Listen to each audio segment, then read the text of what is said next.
महत्वपूर्ण इस tin shed के छाए में बैठे हुए भारतीय जनता पार्टी के केवल कार्यकर्ता नहीं लेकिन मेरे परिवारगण जो यहां मौजूद हैं।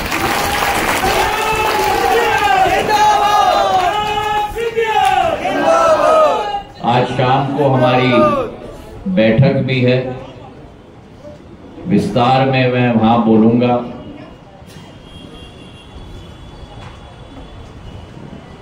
लेकिन ये स्पष्ट करना चाहता हूं कि जो जी जान की मेहनत हमारे क्षेत्र के एक एक सेनापति ने की है,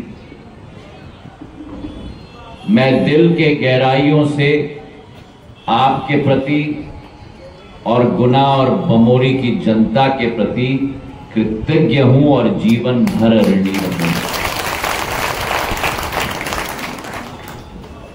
मंचासीन और मंच के नीचे भी बैठे हुए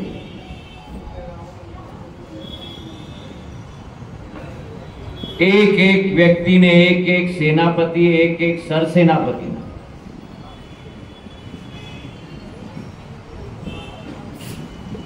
जो दिल के गहराइयों के साथ जमीन पर उतरकर मेहनत की, एक एक व्यक्ति का दिल जीतने का कार्य किया। मैं आपको विश्वास दिलाता हूं कि जो आशीर्वाद आपने प्रदान किया है, क्षेत्र की जनता ने प्रदान किया है। 22 साल से गुना शिवपुरी की सेवा करते हुए आ रहा हूं और जिंदगी के आखिरी सांस तक आपकी सेवा करूंगा। ये कार्यालय का आज उद्घाटन हुआ है।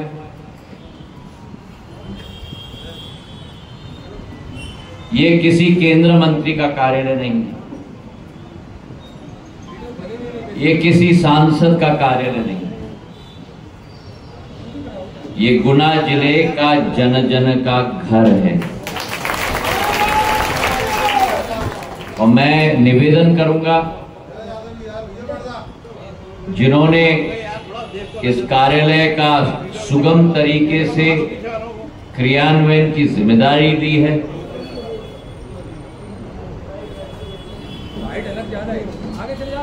कि इससे बड़ी भूमिका जन सेवा में नहीं हो सकेगी, क्योंकि आम जन इस घर में आएगा, आम जन आशा और विश्वास के साथ घर में आएगा।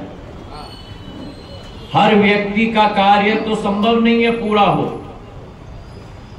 लेकिन व्यक्ति का आदर हो, व्यक्ति का मान रहे, व्यक्ति का सम्मान रहे, ये हमारी जिम्मेदारी नहीं लेकिन ये हमारा धर्म बनता है। पार्टी के हमारे सभी सेनापतियों से मैं निवेदन करूंगा, जगताप साहब देख रहे हैं, देवेंद्र जी देख रहे हैं, पर पार्टी के सभी कार्यकर्ताओं से मैं निवेदन करूंगा सेनापति कि बारी बारी से आप भी अपनी जिम्मेदारी यहां जरूर निभाइए। और आज के बाद जब भी मैं गुना में हूं,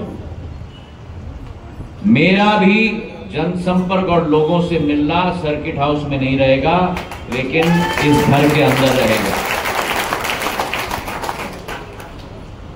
एक एक व्यक्ति की सेवा करना, बड़ा काम करना, व्यक्तिगत काम करना, छोटा काम भी करना उतना ही महत्वपूर्ण है, क्योंकि एक व्यक्ति के जीवन को भी हम अगर परिवर्तित कर सकते हैं तो जीवन को हम सफल मानेंगे। व्यक्ति का कार्य करना, जन जन का कार्य करना भगवान के पूजन से कम नहीं है मेरे भाई और बहनों, क्योंकि जब हम वहां भगवान के दरबार में जाएंगे, वो पर्वाधिकार नहीं पूछने वाला कि कितने बार आप मंच पे बैठे, कितने माला आपने लिए, कितने बार आप चुनाव जीते, कितने बार आप मंत्री बने, पर वो पूछेगा कि आम जन की सेवा कितनी बार आपने की। और हमारे धर्म में कहा गया है कि मोक्ष की प्राप्ति करनी, तो अगर मोक्ष की प्राप्ति करनी है तो मोक्ष की प्राप्ति कोई धन दौलत से नहीं होती। मोक्ष की प्राप्ति अपने कर्म के आधार पर होती है। रोज कर्म हम करें। हम भारत माता के सिपाही हैं, भारतीय जनता पार्टी के सिपाही हैं, और आगे जाके मैं कहूंगा कि हम तो जन जन के सिपाही हैं। जहां अन्याय दिखे इस घर में आना। एक एक हमारे जमीन से जुड़े हुए लोग हैं। जितने मंच के ऊपर हैं उतने जमीन के जुड़े हुए लोग मेरे सामने भी बैठे हुए हैं। और इसलिए मैं निवेदन करूंगा कि ये जनता की हमारी सेना है और हमारी पार्टी का आधार भी जनता की सेवा है। दीनदयाल उपाध्याय जी और श्यामा प्रसाद मुखर्जी ने जो प्रण लिया था, संकल्प लिया था अंत्योदय का, एकात्म मानववाद का, ये क्या है?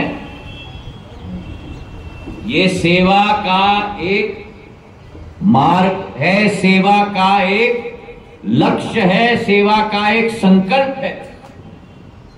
सत्ता है तो सत्ता मौज के लिए नहीं है, सत्ता सेवा के लिए है। और जो लोग सत्ता में बैठे हैं उनका पसीना जनता से ज्यादा छूटना चाहिए मेरे भाई और बहनों। जब पसीना छूटता है तो ये समझ लेना, एक एक बूंद पसीने का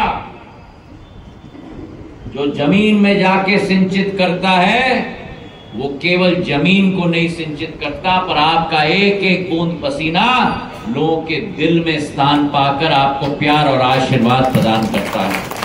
इसलिए मेरी गाड़ी में कभी एसी नहीं चलाता मैं। और मैं निवेदन करूंगा, आज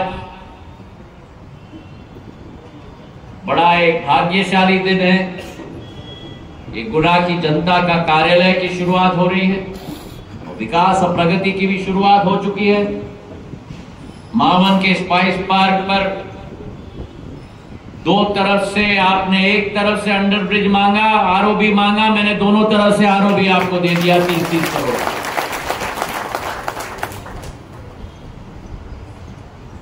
अभी पिछले हफ्ते नए सरकार में अगर व्यक्तिगत एक क्षेत्र के लिए प्रस्ताव पारित हुआ है तो हमारे ग्वालियर चंबल संभाग भी उसी में शामिल है, जहां आगरा से ग्वालियर के लिए 2 लेन का नहीं, 4 लेन का नहीं, 6 लेन का 4,316 करोड़ का एक्सप्रेसवे पारित हुआ। मैं जानता हूं प्रत्यक्ष रूप से लाभ नहीं है, लेकिन अप्रत्यक्ष रूप से तो लाभ है। आप में से कई लोग दिल्ली जाते हो, कई लोग मथुरा जाते हैं,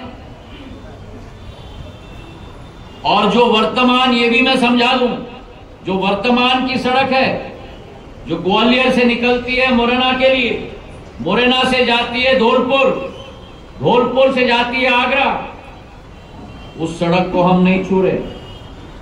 क्यों? क्योंकि वो सड़क 120 किलोमीटर लंबी, उसको वैसे की वैसे छोड़ रहे हैं। क्यों? क्योंकि जैसे मैंने कोलारस और बदरवास की सड़क बीच के अंदर, लुकवासा के अंदर की छोड़ दी थी, नया अलाइनमेंट हो रहा है उसी का पैरेलल, और वो 120 किलोमीटर का अलाइनमेंट नहीं होगा, वो केवल 88 किलोमीटर की अलाइनमेंट होगी। मतलब 32 किलोमीटर आपका सफर का मैंने बचा दिया है। ग्वालियर से आगरा आप 50 मिनट में पहुंचोगे, जो आज 2.5 घंटे लगते हैं। बड़ी बड़ी ट्रक्स हैं, और आपसे ज्यादा अच्छा कोई नहीं समझेगा, क्योंकि जो गुना शिवपुरी और गुना रावगढ़ का रास्ता का हाल होता था जब ये हाईवे 2 लेन होता था, वही हाल ग्वालियर से आगरा का हाईवे का है मेरे भाई और बहन। तालियां थोड़ी कम बज रही क्योंकि किसी को याद भी नहीं है। अब धीरे धीरे जवान पीढ़ी आ रही है, हम लोग सब बुढ़े हो रहे हैं। 8-8 घंटे जाम में हम लोग अटक जाते थे। एक ट्रक अगर वहां खराब हो जाए तो आज 4 लेन का हाईवे बन चुका है। तो आगरा से ग्वालियर 50 मिनट और आगरा से दिल्ली 2 घंटे, और आगरा शहर में नहीं जाना पड़ेगा, ग्वालियर शहर में नहीं जाना पड़ेगा, दोनों शहरों का बाईपास बना दिया है मैंने, तो सीधा आप पहुंचोगे। आज हम लोगों की लंबी बैठक भी होगी जिला प्रशासन के साथ, प्रबुद्धजनों के साथ, जहां गुना के आने वाले दिनों का मानचित्र पर हम लोगों की परिचर्चा होगी। उसमें आप लोगों के भी सुझाव हो, क्योंकि शिल्पकार एक अकेला नहीं होना चाहिए, सामूहिक होना चाहिए।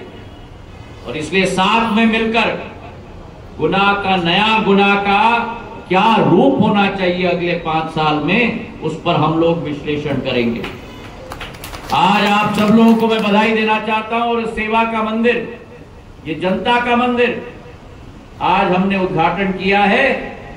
आज ये जनता का मंदिर और सेवा का मंदिर असली स्वरूप धारण करे और जनता की सेवा कर पाए, इसी धारणा और इसी आशा के साथ आप सबका बहुत बहुत धन्यवाद। जय हिंद।